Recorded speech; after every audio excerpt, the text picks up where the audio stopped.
Welcome back to another episode of Coffee with the Johns. Woo-hoo! Yeah. This is episode 3. So if this is your first time joining us, welcome to the show. And pretty much just again, if this is your first time joining us, we cover the news. We cover stuff that's going on that's going to affect your business. It's going to affect the market, local market, national, macro, micro. We cover everything. We cover everything that we believe you should know because we know what's good for you. But Okay, don't too take that to much, heart, please. too much. Okay, but yeah. So we just we're doing this. It's a lot of fun. People are enjoying it.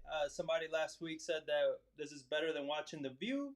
Not sure if that was a compliment, but I'll yeah. take it. Any good media is a bad media. There's no such thing as bad media. That's right. Yeah, so if you don't know, I'm John Barbera, and with me is Mr.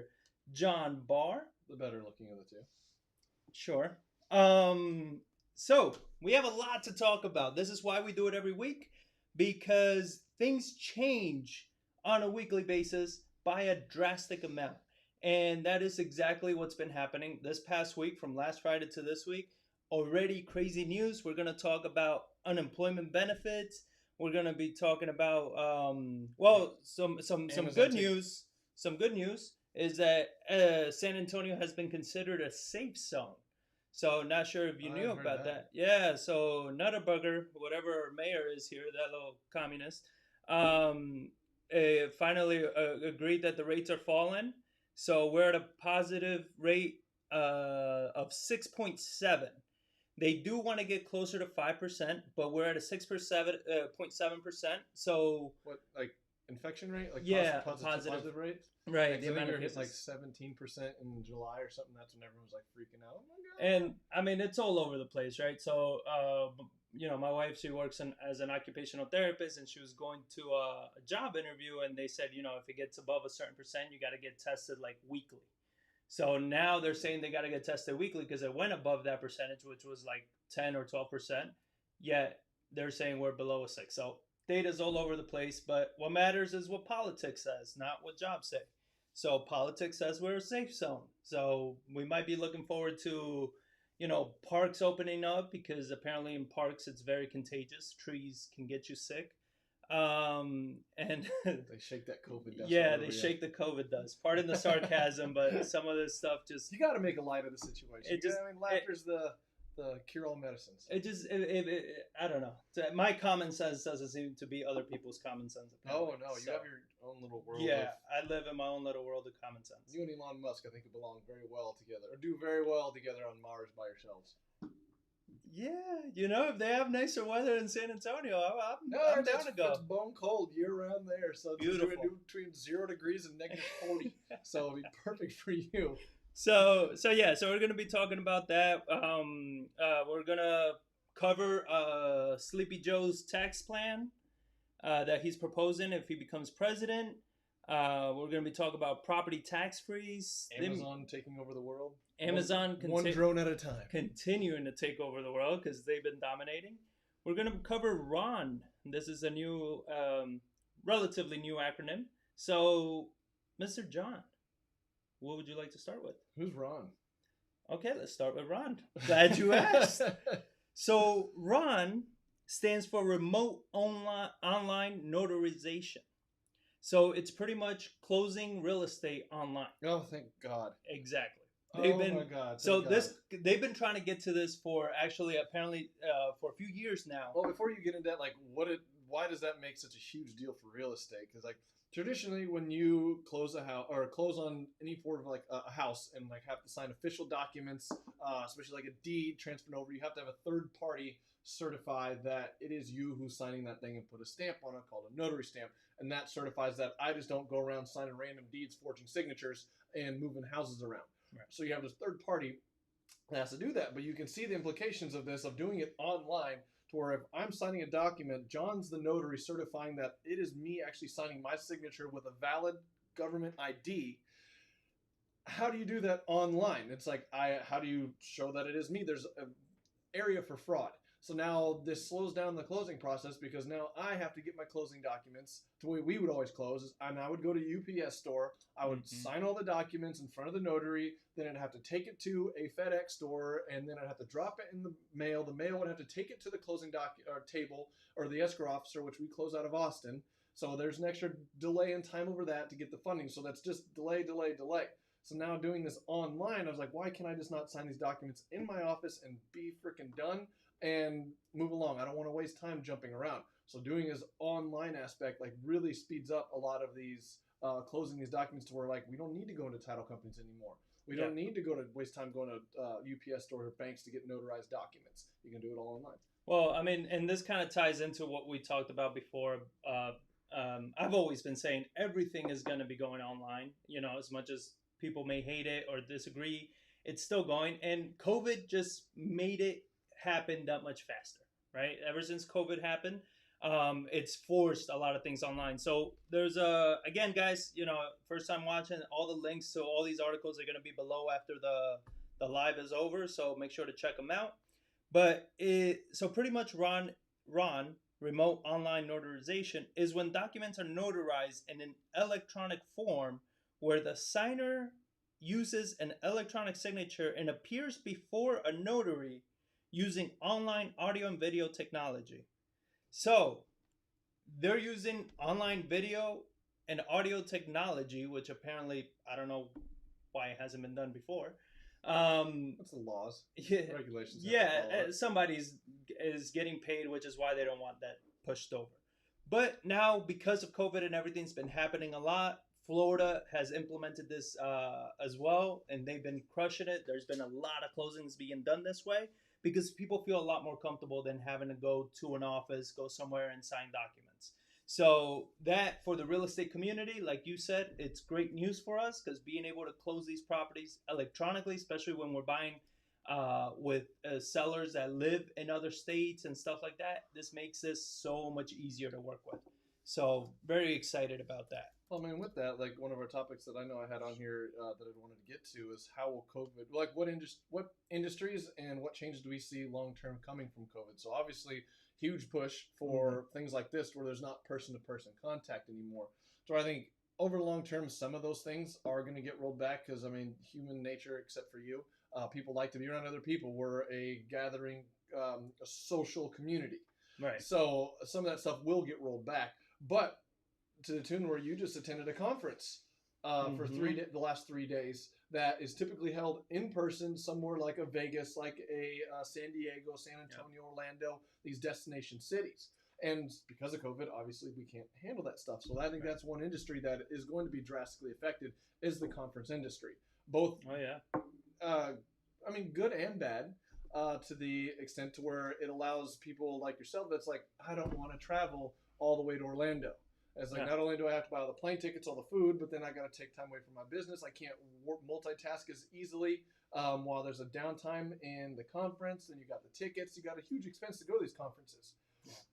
Well, even this conference itself was, they had over 1,000 people attend virtually, but they had people from Italy, from England, from India, attending this conference, right? And they were like, wow, you know, if it wasn't for all this virtual stuff, I would not have been able to make the trip. Like, we talk about being in Texas, going to Vegas or San Diego, but these people are in Italy. You know, these people are, one of them was in India. So making a trip from over there all the way to Vegas, I mean, it's expensive. It's a crazy expense. So they already made an announcement for the conference for 2021 that's going to become, moving forward, it's going to be a hybrid. You're going to have in-person and virtual. They're like, there's no more not doing virtual. It's virtual is going to be a given, and then the next thing is going to be in person, which I'm sure in person there's probably going to be a higher ticket sale. Maybe there's some more perks of attending in person. Obviously, for you and me, yes, I don't like people, but I do love quality networking. Yeah. And doing that in person is so much better than doing it virtual. Even though I was very impressed with the way they did the networking virtually. It was very, very cool with the Zoom breakout rooms and everything. It was very fun. But that being said, I prefer the networking in person. Yeah, and I think that's what you're going to see with a lot of this stuff is exactly that. It's going to be, you're going to have in-person aspect where the ticket prices go up or down. I mean, you can make arguments on both sides of that of what they could do with prices. But you're going to have virtual, and I think that is one of the benefits that COVID did do is it supercharged a lot of this technology and made people that were hesitant to change. It was slowly. I mean, capitalism would eventually take it there. Yeah. But I think with this, it's like, okay, everyone was forced to adapt to this, create changes, get this stuff out there. And now since there was such a high demand for this stuff that wouldn't have been there if this was an in-person thing, it allows it to be profitable to do it and create those changes going forward. Yeah. So now the question, what do you think is going to happen to these massive destination cities that are having, because I mean, what was it? PHP, the Patrick Bet-David's insurance agency, they just had a virtual conference. And he was one of those like, I don't want to have it this way. They were renting out 10,000. They were the MGM Grand in Las Vegas for this whole conference. But they had this conference, and I think they had like Pitbull perform. They had they're known for having big speakers. I think they had General Mattis there speaking. And they did a survey, and he was even shocked to find that while there were some downsides of missing people, the networking, the fun, and the camaraderie of like hanging out together, people felt more connected with the actual speakers. Yeah. So that was something very interesting. They're like, they like, instead of being in an auditorium of 10,000 people being up the nosebleeds, you're sitting here face to face with that person, so you feel like they're talking more to you than just watching somebody on stage. Yeah. So that's very interesting. But we have Molly Hernandez, our resident event industry coordinator, and she says in-person conferences equal networking. Build close relationships is key for business. And exactly, I think that's the biggest key is in person. You're gonna get that networking. And I think the vibe is different. Like one thing that I got off the conference that I did is that because it's virtual, it was at a much faster pace, like crazy fast pace. And that to me was it was a little hard to keep up with because they had a great speaker, a great lineup of speakers, but it was just back to back, condensed amount of time, banging out the information quickly. You didn't have like changeover. It's like, while that person's speaking on this portion of the stage, you can have like 3 speakers set up on the same stage and nobody know that you're setting up and this one's done, boom, this one here. Yeah. So that's increased some efficiency. And like, I love the networking. Like, I love to see those things like we talked about. But for people like from India, it's like now they can attend these conferences. Yeah. And I think that's going to open it up to where, what is that going to do to some of these massive destination cities with these massive, like Vegas is like, that is what it is. It's a tourism playground kind of city, to where now if these conferences are coming and saying, look, instead of having all of these people fly in from all over the place, they can attend virtually if they want, or they can come.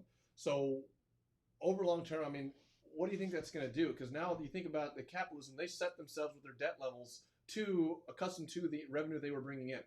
To now, if this revenue levels drop and say like, hey, I don't need to do, from like the saying ticket prices will fall side, it's like we want to lower the prices because we don't need to pay all of this extra money. Because now, instead of having to make $10,000 only doing online, I can bring 5 in from over here and 5 in from over here, and I can lower the cost of both sides because now accumulative, the profit's still there. Yeah. But now you have your conference centers are like, well, we have to charge this price because we can't cover our debt loads. Right. Because now if you were saying pressures for prices to come down, but conference centers still have to charge a certain price, well, I think you're going to start seeing a lot of defaults in some of these that debt load until things can get written off, restructured, and those debt levels come down. I think it's going to be something over the long term. Well, I also think that it's going to be different. What the biggest question concern here is going to be, when is this whole COVID thing going to be over? Right? Because I do believe that people want to be live, want to go in person, and the people that can afford it, that it won't be an issue for them to do it.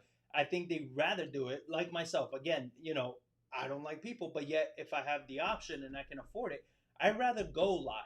Yeah. Because I'm not just going to be able to just network like with this conference, right? I was able to network with other attendees, but I wasn't able to network with the speakers, right? Because the speakers were, they had Chris Ducker. Chris Ducker is amazing at online marketing and everything, but he's in England. So, he did his pitch and he was off, right? Nobody got any networking done with him. I wasn't able to like kind of like bump into him, talk to him, and say anything. So I mean, that's the kind of things that I like. I want to network with the higher people. I want to network with the speakers. I want to actually pinpoint like, hey, who are some of the people that I'm interested in talking to, and have that kind of accidental bump into you, and let's have a conversation. Let's go get a drink. Let's build that rapport over a drink, over dinner. You know, you don't have that virtually. So for myself as a business owner, one trying to grow through networking and stuff like that, I want the in person, right? So I think as soon as this stuff, you know, kind of goes away, there's going to be a good amount of people that still want the in person. And so I don't think that's going to be an issue. The issue is, like you're saying, from now until then, what is that going to look like? Because airlines, we have some friends in the airline industry that they've, you know, they're continuing to lay off people, and they plan to lay off more people, right? You know, so flights are being affected.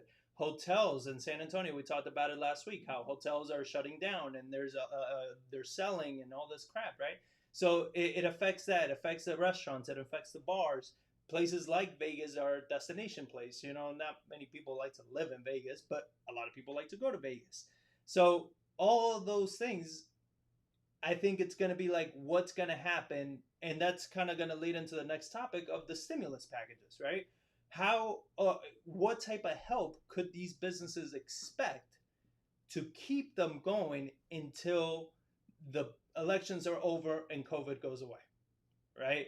And until people start feeling more comfortable with flying in masses, until people feel more comfortable in being in a room of 500 people. And there's a lot of things we can tie up that, because another one I wanted to get into was like Warren Buffett. I don't know if you saw, like, he's quoted saying about gold. You know, like, he's not a gold person at all. He's like, think about gold. We dig it up in the ground in a hole in Africa. We refine it. We sell it. We bury it underground in a hole underground again, and then pay people to guard it. If somebody was looking at this from Mars, they'd be sitting there scratching your head like, you dug it up, you moved it, you buried it, and now you pay people to stand guard on it. Genius. But he just put a $500 billion bet on a gold mining company. So he sold tons of he sold all of his airline stocks, took a massive loss on that stuff, and he's selling banks to come up with that cash, and he's transitioning it to gold. Right. So what do you take from that as Warren Buffett being the oracle from Omaha, the infinite wisdom of investing, and you got Charlie Munger, who's 96, and Warren Buffett, who's 90, saying they hated gold their entire careers, and now all of a sudden selling banks and airlines and buying gold mining stocks? I mean, it's a confidence in the fiat currency, right? I mean, gold has always been used as a preserve of wealth. You know, a way to preserve your wealth in case the money goes to nothing. But he's not buying gold. He's buying gold mining stocks. Okay. You know, he owns the factory instead of the product. Like, I mean, and he's not buying just a stock. He's buying percentages of the businesses. Yeah. So he owns the company that produces it. Yeah. I mean, I'm sure he gets gold anyway. I mean, he owns the freaking company that... Well, he's not getting gold. He's getting the profits off by producing gold. It goes back to like the 1849 gold rush. Yeah. People mining for gold didn't make money. It's the people selling the picks and the shovels. Right. And that's what he's doing. He's buying the pick and the shovel because he knows that... But that's what I'm saying, because he believes that gold is going to become more in higher demand as this crisis gets worse. As the Fed, they already came out pretty much saying, like, look, it's helicopter money for as long as we feel like it, right? We're going to allow inflation to go above 2%. Like, they freaking have any control over it. They haven't even been able to do that in the past decade, but they're going to allow it some magical way. So that's why he's dumping bank stocks, though, too. Right. Because by the Fed printing money, it's not injecting money into the economy. It's injecting money into banks. Banks then now have to go out and create loans with that money to where people now can create, say, housing. There's more money to buy housing, and if the banks are the Fed is artificially keeping interest rates low, as like that money has to move over into some form of loan that somebody sells their house, gets cash, and then it becomes real money, and then theoretically that will create more money chasing less goods and services, increasing inflation.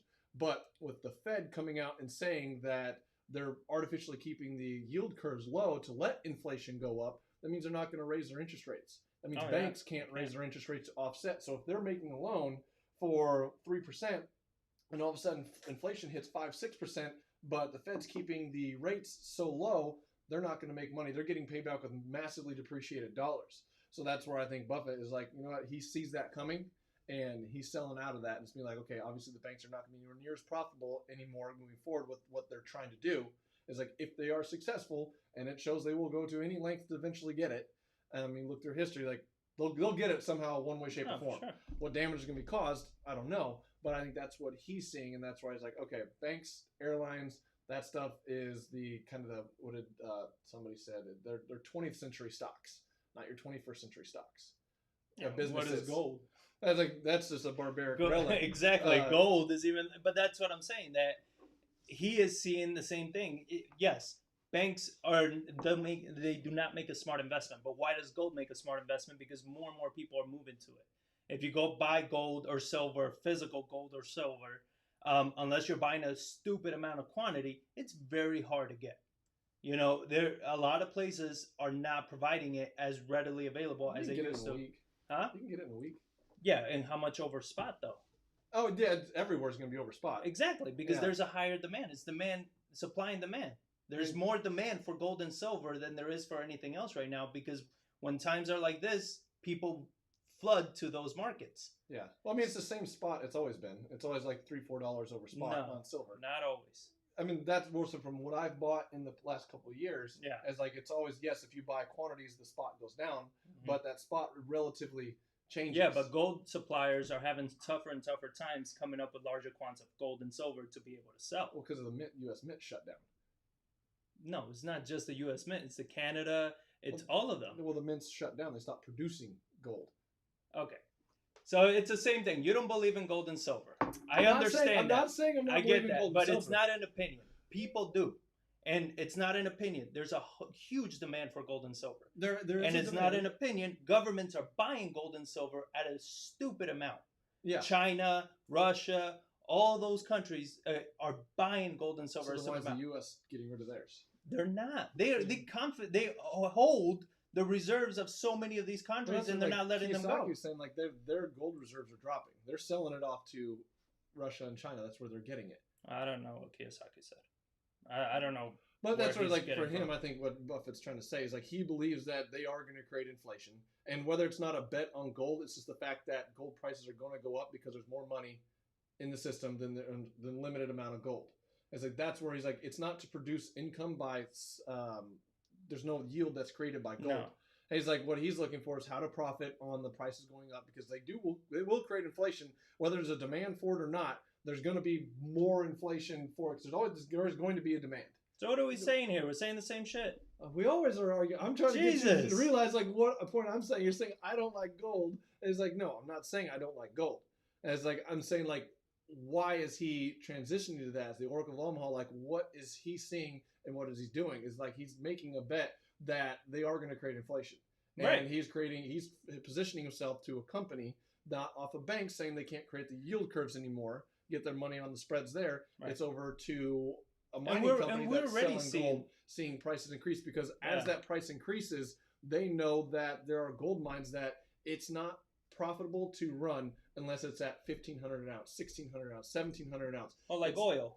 The barrel can't drop below, what, $50 or something, because anything below that is just not profitable. Certain companies drop down. So he's betting on the fact that they are going to get inflation.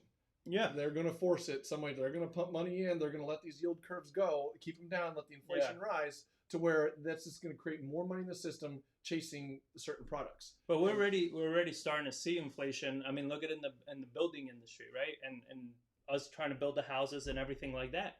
How much has lumber, plywood doubled? 120% in 4 months. More than doubled.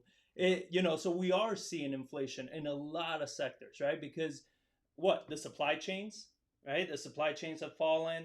All these things are happening. We had a shortage of inventory before this happened.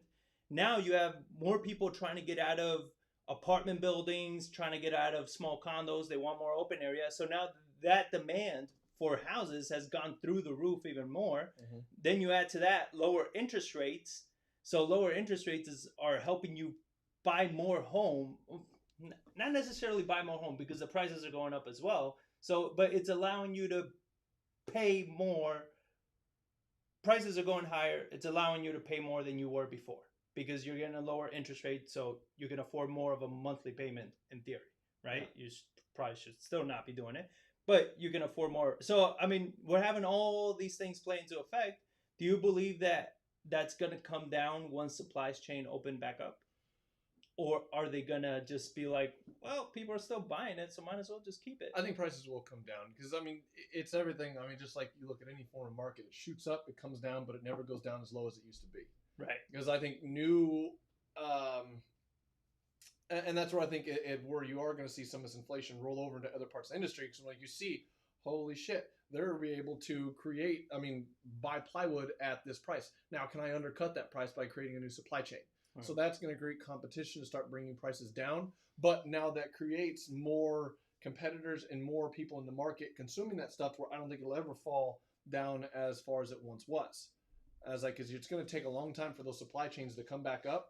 And I think capitalism is going to do what it does best, and it's going to find the inefficiencies, bring the prices down, but I think it'll create a lower bound shelf to where you're going to have these companies that are so big that said, I had to create so much volume, and I needed to produce at this, I could almost used to be able to get to this price. I can't anymore. And they're going to create problems, so they're going to be raising their prices up to meet this new competition, this new equilibrium.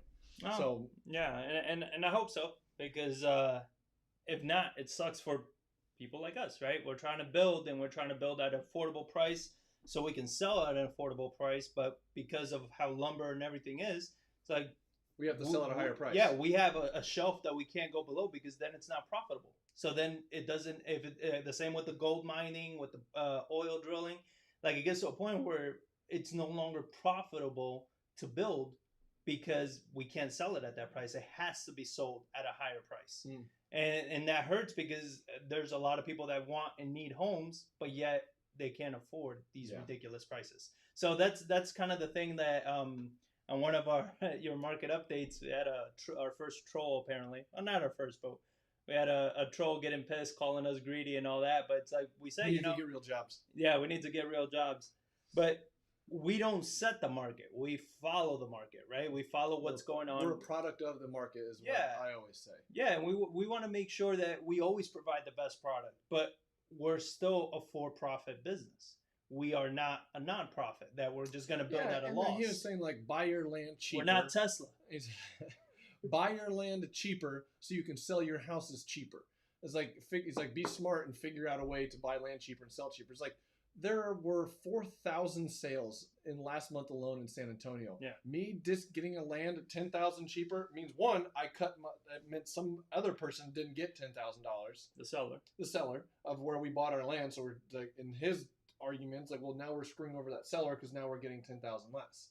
And but the seller shouldn't be greedy. Yeah, seller shouldn't be greedy. They can't make money. Exactly. But now if we discount our house $10,000, that's one house out of 4,000 sales.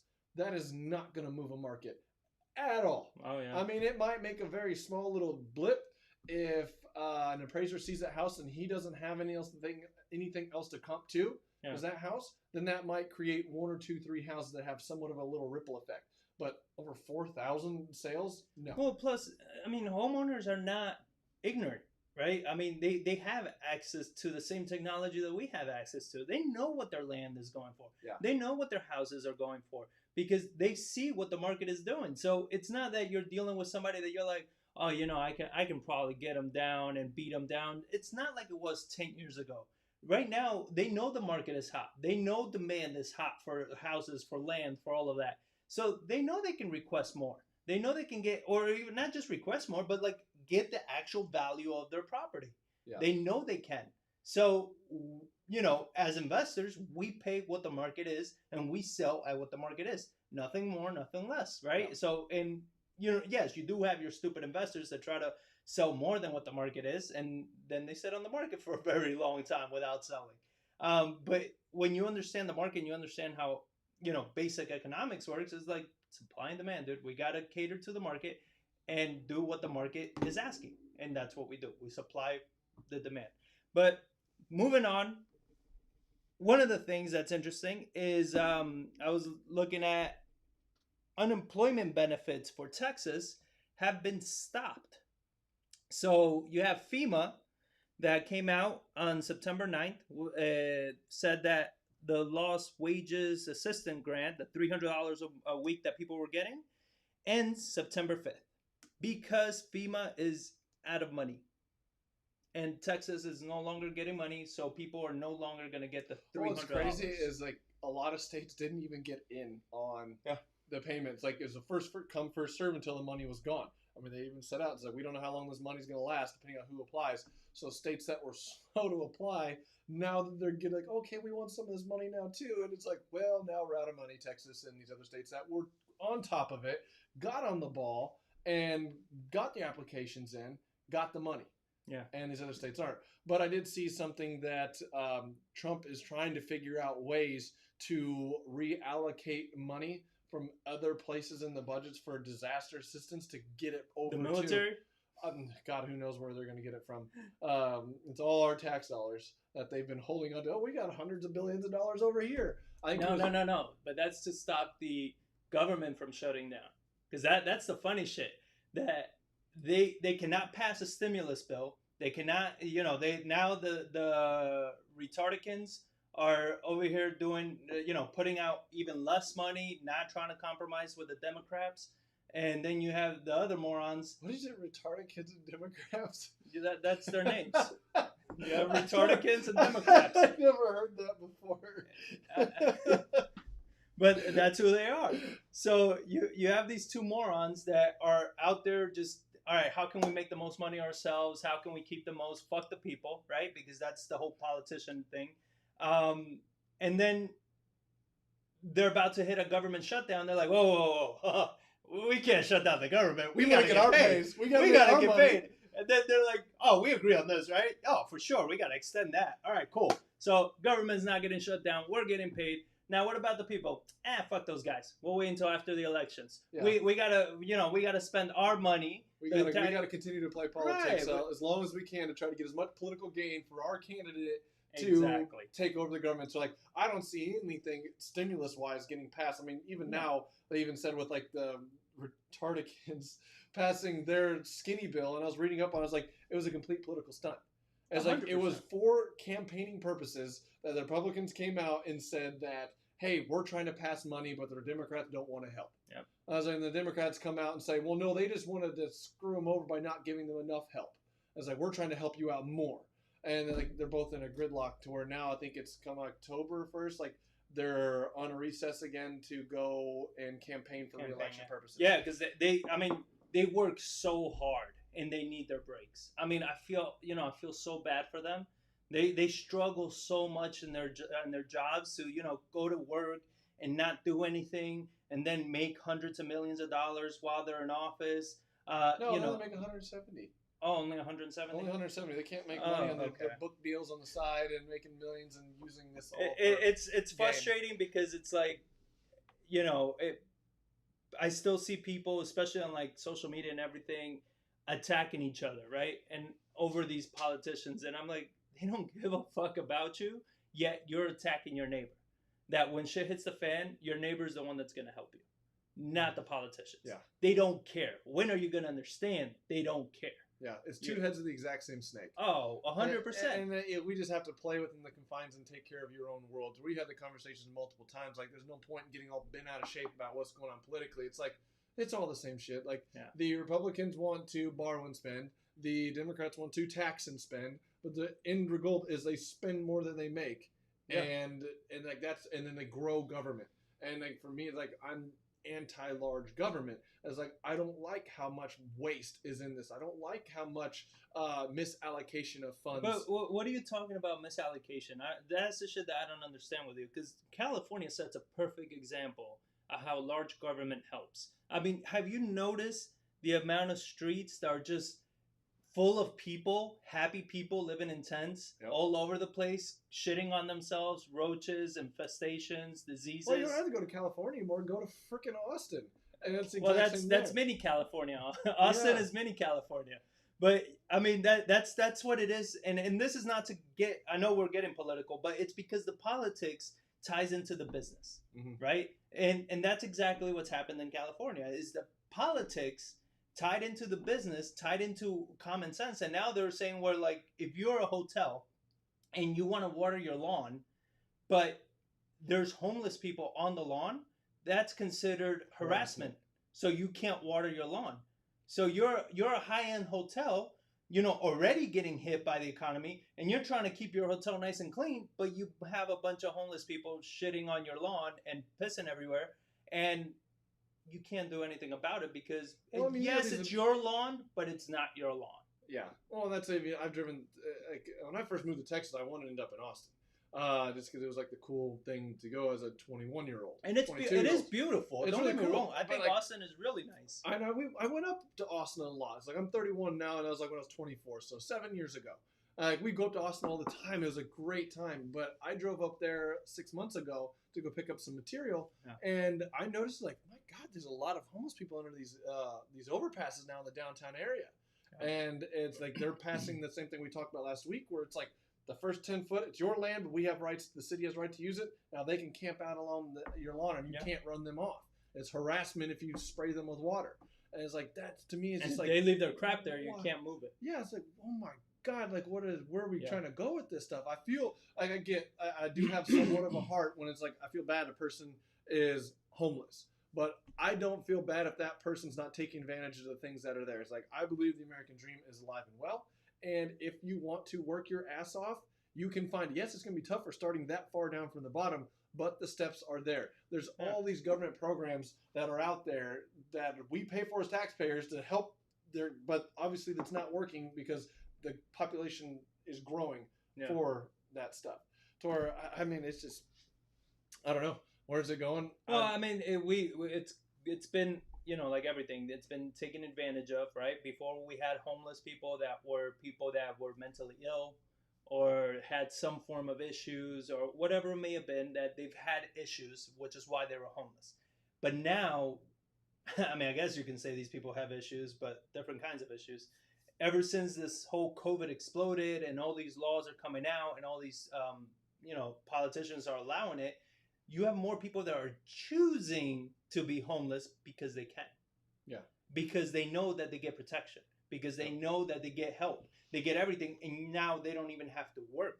And then when shit gets bad, they get protected even more because it's like, oh, well, here's a place that you can go stay. Well, that's what I don't like about the social program, because there's a net that it says once you fall below it, you can get all these services once you hit this level. But you get above that level by a single dollar, all of it falls away. Exactly. So then it's just like, well, now they're going to suppress and keep the people down. Yeah. And like where I think it's playing politics again, because when you're below that level, you're not going to vote for somebody that's going to take that stuff away. Yeah. But it's like, it keeps people there to where like, I don't think there's enough of that. What the solution is, I have no idea. But to go back to it, it's like, I don't like paying high taxes and high government to whether they're borrowing or spending or taxing and spending. Yeah. I don't like how the government uses the money. So I've given you that example. When I first moved here, I worked for a company that before I moved here was building BAMC, the big military hospital off of 35 as you're coming into San Antonio. It's a huge military medical staff, and they built it in like 7, 8, and 9 during the height of the last recession. Mm-hmm. And the general contractor on that job did a case study because they build massive hospitals for private sector and government all over the place. I can't remember who it was. But they did a case study. That hospital cost $600 million for the government to build, and it's a government-funded project.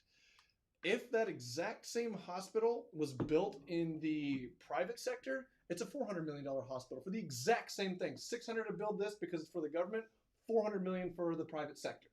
And then another case was, I think it was Ken McElroy from the Kiyosaki's team came out and said in the downtown or in the Phoenix area, and said somebody built a Class A apartment complex, super high end, super nice, all the bells and whistles, and it cost, they said, like, for example, like $100 million to build this massive complex that they're building for this complex. Right. Well, the city wanted affordable housing, Class C. Well, developers don't build Class C because of the cost of building. It doesn't make sense. They're like, the incentives aren't there. The margins aren't there. So the city takes it on to build a Class C apartment complex. The cheapest of the cheap material to move it in. You know how much it costs the government to build a Class C complex of the exact same number of rooms not far away? $90 million.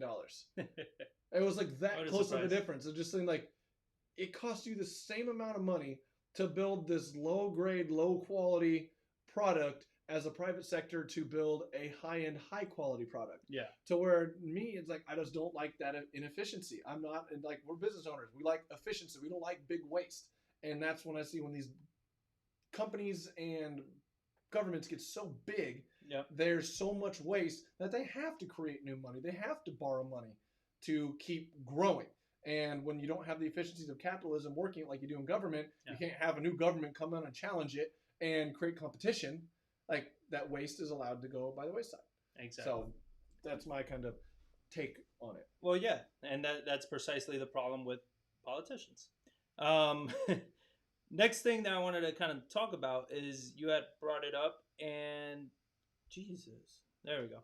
So the Biden tax plan.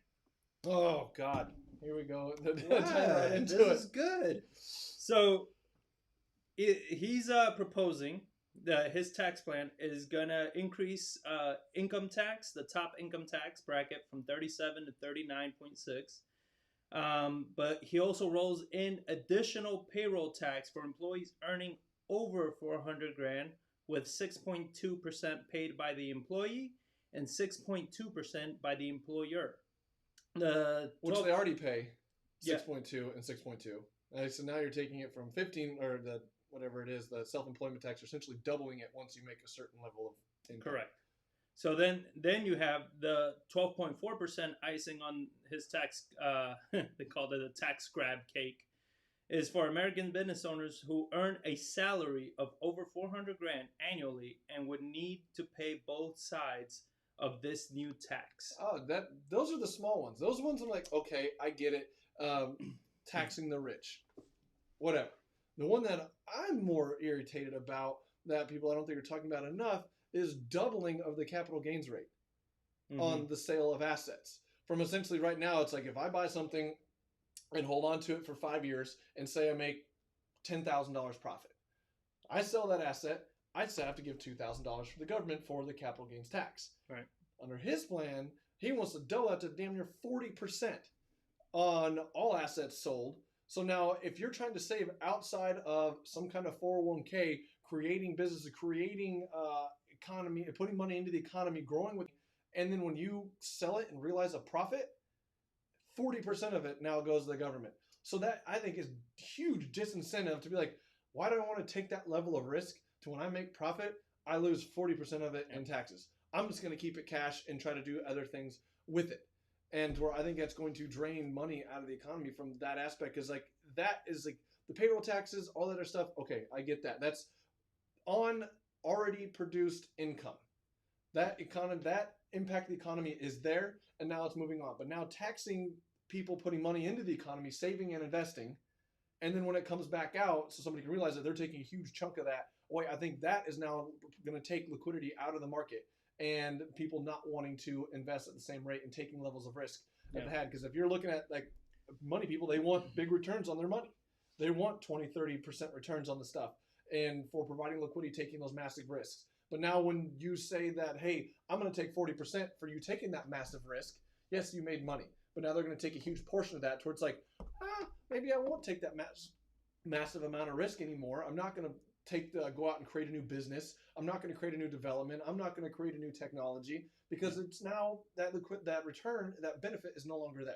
Yep. So that's where, like, my God, 40% doubling of the capital gains tax. I just don't think most people realize what that really means. No, people do realize. So look, just real quick, the definition of an entrepreneur, right? A person who organizes and operates a business or businesses taking on greater than normal financial risk in order to do so. All right. So that is the definition of an entrepreneur. They're taking the risk, which is a huge risk. For those of you that may have never owned a business, starting a business is very risky, right? Especially the first couple years or so. The majority of the time, you're probably not making much money. You know, unless you get really lucky, which again, luck is not part of any business. Is you got to just be able to build a business. But you know, it gets very hard, and a lot of people do not make a substantial amount of money off the bat. So you have that people are already taking this huge risk, and then you're gonna say, okay, yeah, for that risk, if you happen to make it, which already most businesses don't, but if you happen to make it, we're gonna start smacking you every time you hit a new level, but with a huge amount of taxes. And what people don't understand is that while you can show that you made a profit in your business, as business owners, we know that's not all profit. That is operating capital, because businesses are not just a freaking ramp shooting up. You know, businesses go up and down with the market. So you want to have some reserves for the downtime, so you can still take care if you have employees. So you can still take care if you have marketing costs, if you have your own stuff to take care of. So you want to build some reserves. So it's like you're getting hit on all of this. And my thing is that you start disincentivizing people from doing this. And hold on. He's on a roll, ladies and gentlemen. Hold on. And then what I find hilarious, this is the part that I've always found funny, and we have friends that are they're Democrats, and they always talk about, you know, oh yeah, tax the rich. Every time it's time for them to pay taxes, what do? How can I not pay taxes? How can I avoid paying taxes? How can I do something else so I don't have to pay taxes? Hold on. So it's okay for other people that make money to pay taxes, but it's not okay for you that make money to pay taxes. Double standard. Right? So nobody likes to pay taxes. So nobody loves writing that check. Exactly. Like, my God, everyone's like, oh, taxes aren't that bad. Until that time to come stroke that check. It's not a great thing because nobody likes to pay taxes, especially when you feel like you're like, holy crap. But, you know, all that money that, you know, but look at my lifestyle. Like, I'm not rolling around in the Benz or, you know, have money to burn. How can I pay that amount of money? That's how everybody else is. And I'm not talking about your uber rich. I'm talking about, you know, you're like they're saying 400 grand. So what? If somebody went to school, right? Let's say for a doctor, all that, busted their ass, paid a shit ton of money, came out of debt, right? Spend, I don't know, for a doctor, 15 years or so, or whatever, before you can actually... Hundreds and hundreds of thousands of dollars. Right, before you can do anything. So now you finally did all that work. You finally got there, and you're about to reap some of the reward, and they're like, nope, boom, here's a smack, start paying that money in taxes. You understand? And then to what? To incentivize people to just not be high income earners? Well, that's where like I get so irritated about it. Is one, it's like you have all these far left thing, free everything, and it's like they want free college and free healthcare. And I was like, every time the government gets involved in something like that, prices go through the absolute roof. One, to invest it in free college. Okay, yes, I agree in investing in education. But when you have like government-backed loans, I mean, you think about this back in like early 2000s, they created all these like government-backed loans. Right. Well, now they give money to anybody that could fog a mirror. What happened in 2008 when you could fog a mirror? All this money flowed into an asset class and blew it up. So now you have the student loan debt crisis because anybody could go to college, and these universities were able to jack their prices up at alarming rates, created these massive campuses. And by creating underwater basket weaving degrees, general studies degrees, all these BS degrees that do nothing over the long term, too many fine arts degrees. Like anybody can go get these, but when it comes to $100,000 in debt, but now your job is $30,000. There's no economy on the backside. But since the government's stepping in and paying for all this stuff, they created all this stuff. So now you have this massive bubble and these issues of all these millennials coming out of college, all these people coming out of college with hundreds of thousands of dollars in debt and no way to pay this back. So now we're going to tax more to pay and reinforce that bad behavior to create free colleges for everything. It's like, that's not going to be any form of way to stimulate and grow an economy. I would be okay with saying, okay, higher pay taxes, but we're going to invest it into nanotech. In order to get free college, you have to do nanotechnology. You have to do sciences. You have to do new engineering things. The things the economy needs to actually grow, not free for everybody no matter what your degree is. You're taking away people's right to choose to be homeless in California. Well, we got somebody here. So director Dre Day says they're not homeless, they're minimalists. That's just hilarious. Underwater basket weaving. I'm laughing. Yeah, I mean, and well, the underwater basket weavers are getting a hell of a return now on Etsy after this whole thing. They're killing it, making custom baskets. But it is just that there's a lot of like, as I went to college. I mean, I know you didn't, but you know that's like you hear it all the time of like so many degrees that are like the business degree. Yeah. Like, dude, it's so easy to get a business degree, and then you go out and but there's no job there. And I have a business degree. Yes, you and everybody else. But what the hell is a business degree? I mean, they know how to write a business plan. Exactly. And who the hell uses business plans anymore? So I mean, you're going to school to learn about shit that it's like, seriously, pick up a few books, you'll learn just as much, but get actually out there and work for a business, and you'll learn 10 times more than wasting all this money going after some nonsense degree. And even all the high paying companies out there, you know, all your Facebook, Googles, everything, they don't care for your degree. I mean, there come more and more companies are coming out and saying is like we have to stop putting emphasis on college degrees. Yeah. As like you can have a coder that learned to code making $200,000-$300,000 for Google. It's like he just taught himself how to do it. Yeah. As like that's they'll teach you. The company itself will teach you how to code because they know that you can figure it out in like 6 weeks, 8 weeks, whatever the hell these courses are, enough to start working. And that's where like I don't like this whole borrowing money to do it and then or taxing money and spending it because like it all gets and just put into waste from both sides of the political party, from this government in general. It's like, my God, can you guys just act a little bit responsible? And it's like, okay, we just pumped how many trillions of dollars of deficit got blown apart this month. Pay higher taxes, and it has to go paying off debt. But it's not. They don't use it for that. They just pump more money into creating more government programs and expanding further and further into government. I was like, you look at these countries, like you're an immigrant. You tell me all the time what countries that are all run by government, what those countries are like. They're amazing. Crime rate is through the roof. Well, let's defund the police here in America. Let's do that. So, but yeah, I mean, well, the last point on that is, like we said, if you take away the incentive for business owners to make money and create jobs, you take away the incentives for people to earn money and through high-paying jobs and all that, you end up hurting the economy long-term.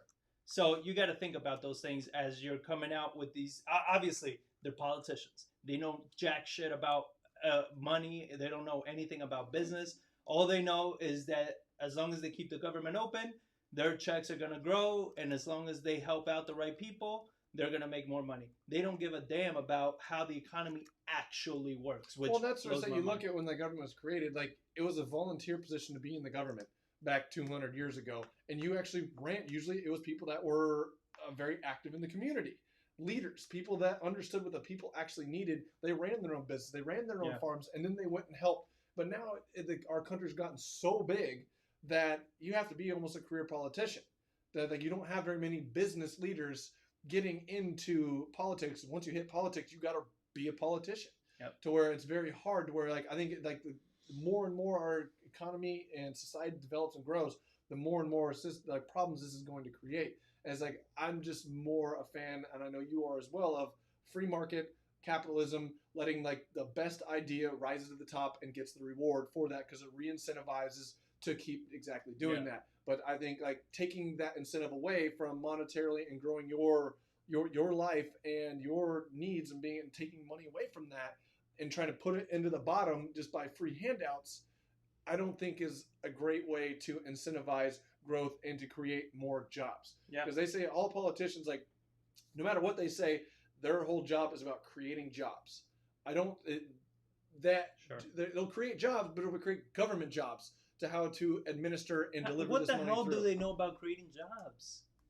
Seriously, they're career politicians. What in the hell do they know about creating jobs? They went to college to get a law degree or some shit just so they can become politicians. But like Director Dre Day and Molly Hernandez are both saying the same things. They're pretty much saying, how companies are creating their own universities within the companies. They're teaching the people. They're giving them the education, everything that they need, so they can grow the skills that they need to be good at that company. Because the free market has been manipulated by the government to where that what they want isn't there, and it's too slow. I think somebody mentioned it that the free market's faster than any kind of thing the 100%. government could create. Well, I mean, who was it? Somebody told me, they're like, "Oh, I'm thinking of going to college for marketing." I'm like, the fuck does that mean? College for market? What the hell is college going to teach you about marketing? Go work for a freaking marketing company and you're going to learn about marketing. Yeah. Especially in today's world where marketing is literally changing. Like on a weekly, I gave you that stat a few weeks ago about Google. Google changed their algorithm last year alone 3,200 times in 1 year. They changed their algorithm. What the hell are you going to learn in college that's going to help you against that? Like, it's insane to me. I'm like, all the things that are actually needed in today's world, marketing, business sense, all of these things, you're not going to learn it in college. Coding, biomedicine. Yeah, the world is moving way too fast, and colleges just simply cannot keep up. Yeah. And if you add the government oversight into it, like, it's going to, I think, it would just make it even more of a mess. Yeah. To where it's like companies are like, all right, cool. The free market can't create it because it's been manipulated or some oversight stepping in, creating problems. We'll do it ourselves. Yeah. But I mean, to that tune, another topic we've been trying to get on the last couple of weeks is like Facebook and Apple and their privacy updates. Because that's going to affect the marketing. That's what Facebook is. It's a marketing company. It's not a social media platform. They make money from creating a platform that people can market on. Sure. They collect the data. And then they sell the data. They give you access. They give marketers access to the data. But now, to the tune of Apple comes out with iOS 14, and Apple or Facebook goes, "Oh, you make that change that fast? Like, we're screwed." That's like some stat like 40% of their marketing revenue would drop off because they can't collect data anymore with the way Apple's doing it. Yeah. I mean, one, I think that's shame on Facebook for being that reliant on one thing to create. It's like, you should have been a little more diversified than that. But I get it, like, tech moves so damn fast that it's kind of hard to do some of the stuff where, like, going back to, like, the marketing aspect of college, it's like they create one change that nobody can do on the company. It's like, how long is it going to take the college universities to create a whole new program around that whole ordeal? By the time they come out in 5 years, we're not even using cell phones anymore. We're not even using cell phones anymore. Well, I mean, kind of tying it to marketing and social media a little bit is, you have Instagram, right? Instagram had stories, and now then TikTok came out, right? The China company that's stealing everybody's data and doing all that corruption shit.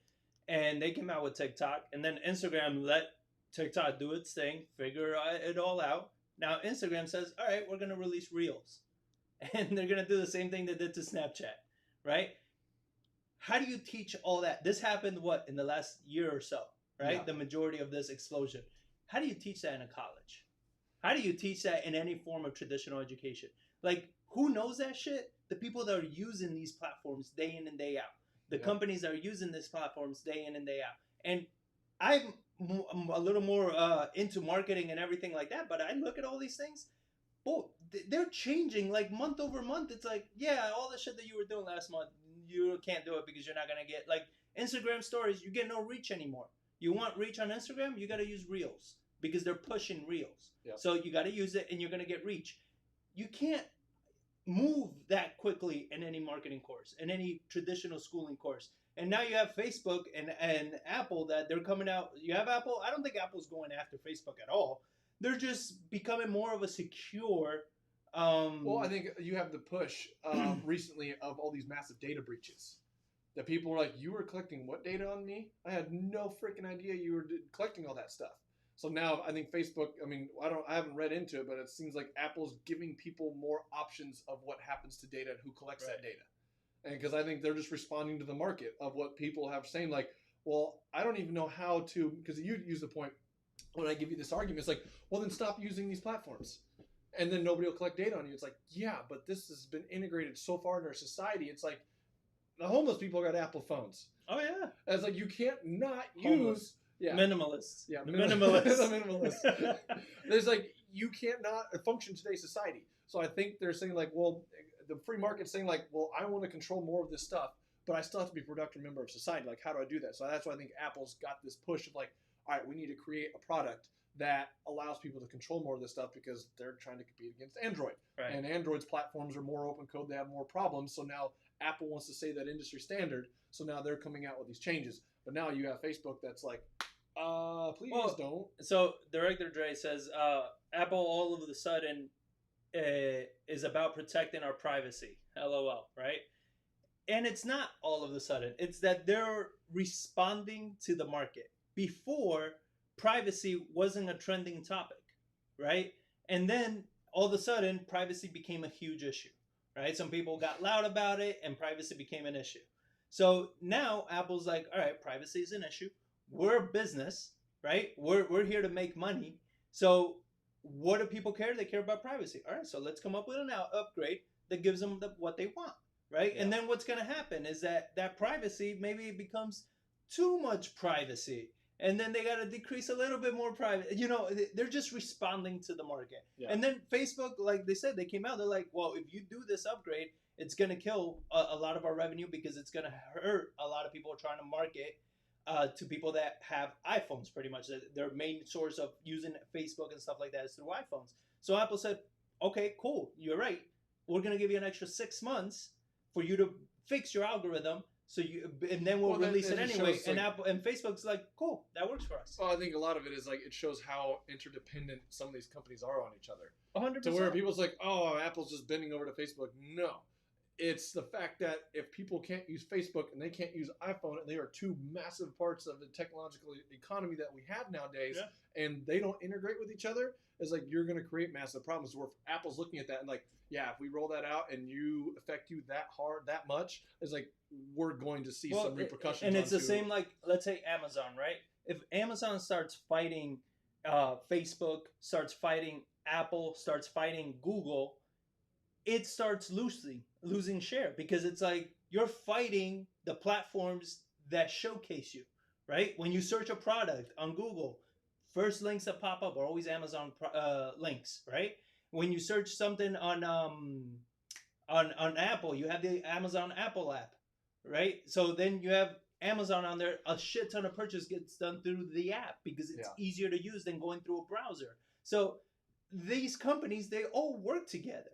They kind of compete, but they all know at the end of the day, it's like, look, we compete, but at the end of the day, let's mutual assured destruction. Yeah, let's not get too stupid, because we're gonna end up killing. Well, that's a lot of you hear like these antitrust suits coming against from the government of just like not letting the free market do what the free market does, because they're all kind of in bed together. I mean, that's a whole other topic we can talk about some other time that I really don't. Just a whole segment on that. As Molly put one in here that Molly Hernandez. This is the age of being open. Most people ask for it, now they have it, and it scares them. Shocking.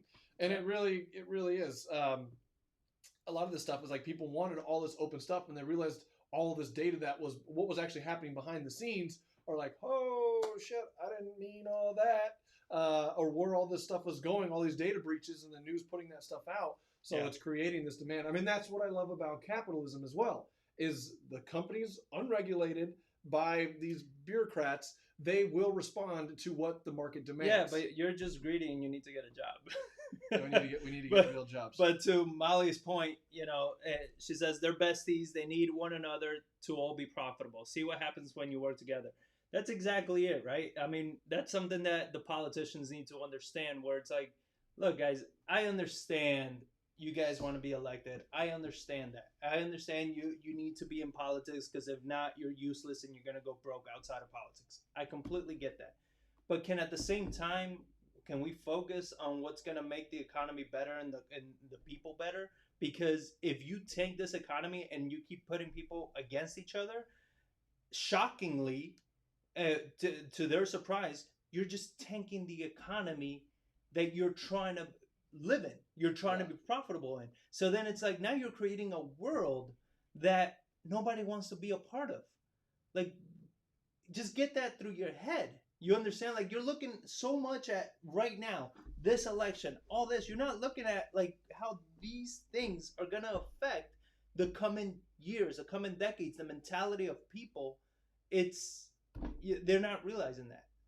And that's sad. It's really sad. Let's get on, I think one last topic here of we've want to try to talk about was Amazon and their drone program being approved by the FAA.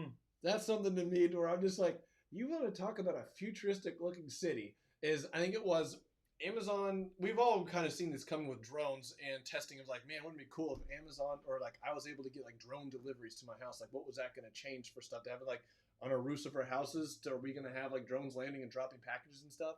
But apparently this program they've been working on for a while, they said people were saying, oh, that's years and years and years away. Well, the FAA just came out and approved this program, and Amazon's saying as long as you're within 15 miles of a distribution center, a drone, you place an order, and within 30 minutes, a drone could take a package, as long as it weighs less than 5 pounds, deliver it to your door. First thing I thought of when I saw that, like, man, are we just going to wake up one day and we're going to look up and just see drones, 600 drones, just zipping all over the place? Because people, like, you see these, I don't know if you've seen it. You live out towards 35. That mall out there where the Amazon parking lot, yeah, where there's hundreds of Amazon's vans being parked in a Sears parking lot. They got the dinosaur of the 20th century being taken to parking lots, all it's good for, of Amazon parking their trucks. Yep. And you see these things all over the road, and they're loaded with packages. Now you to add drones to that, they can carry one package. I'm just seeing drones flying all over the place, and I just thought to myself, you know, when I was a 13, 14-year-old kid, I got into mischief growing up in Kansas. Things we probably shouldn't have done. Wasn't the most safe thing in the world, but we did it because we didn't know any better. Now you're a kid, see these drones flying all over the place on the road. I just see a kid in the country just going with the slingshot.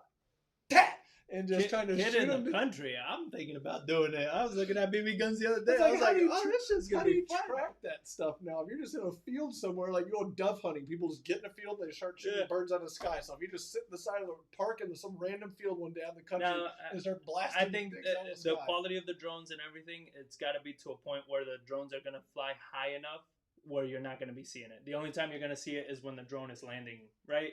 That's the only thing that I would think it makes sense. I don't think they can fly, you know, even 100 feet above houses, because it's like, you know, yeah, like you're saying, the sky's going to be full of freaking drones. It's going to look, you know, then you have birds, flocks of birds. How's that going to work? I mean, it's a bunch of shit, right, involved in that. So I think they got to fly at a certain height, maybe. Yeah, or they have to fly over they have to fly themselves over roads. They can't go over housing. Because the thing, like, if one of those things falls from the sky, hits somebody, hits a car that creates a massive accident. I know that was a lot of the problems with this, is like, how do you put liability on these things? And that's where I think a government can step in and help, is when you have this, like, how do we create this thing? Yeah. You connect different pieces of the economy, forcing us to come together to help guide us through to create a better, safer economy. Yeah. I was like, that's what I think of the highway system was another thing back when, I think when they created it was after the Great Recession. The highway program for the U.S. It's like, how do you create a highway when you have all these different municipalities, all these private landowners from California to Florida? How do you create one road when you have one state starts here and another starts here? To create 34 states or like 20 states across the country. It's like, but you have a government that can come step in and be like, look, guys, we all have to agree. This is how we're going to do it and create this road system. That's what I think a government can do. And they can step in this scenario like this. Like, how do we interconnect the sky for using all this empty real estate that we have to more efficiently deliver products and services to the broad economy? So with that being said, we did cross over the hour mark. So we'll leave you guys with that question. If you get, well, let me ask the damn question. Well, how do you think that Amazon and like Director Dre, they said over here, Walmart is in the process of doing the drones as well? So how do you think that's going to work? Do you agree with it? Do you think it's going to be cool? It's going to be terrible? Put your comments below. Let us know what your thoughts are on this whole drone situation. Very interested to hear that. And that is pretty much it for us today. Make sure, like I said, every Friday at 9 a.m. in case, unless something happens that we can't do it, but every Friday 9 a.m. You can expect this. We're always going to bring you updates. Share this with your friends. Tell people about it.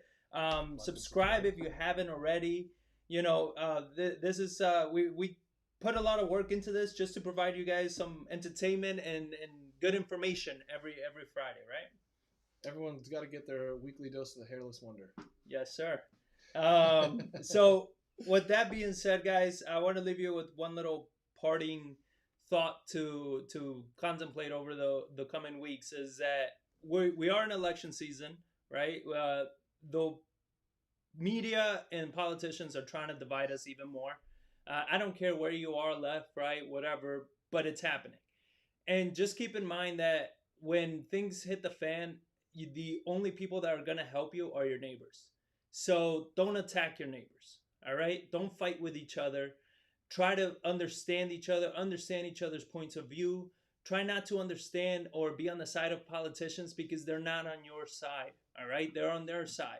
And understand that you need to be on your side. You need to be on your neighbor's side. So try to understand that. Try to understand how to work together with businesses, help out your local businesses, and work together, because that is how we make the future much better. So just kind of ponder and meditate on that over the next week. And, sir, pleasure as always. And Words of wisdom. we will see you guys next week. Bye-bye.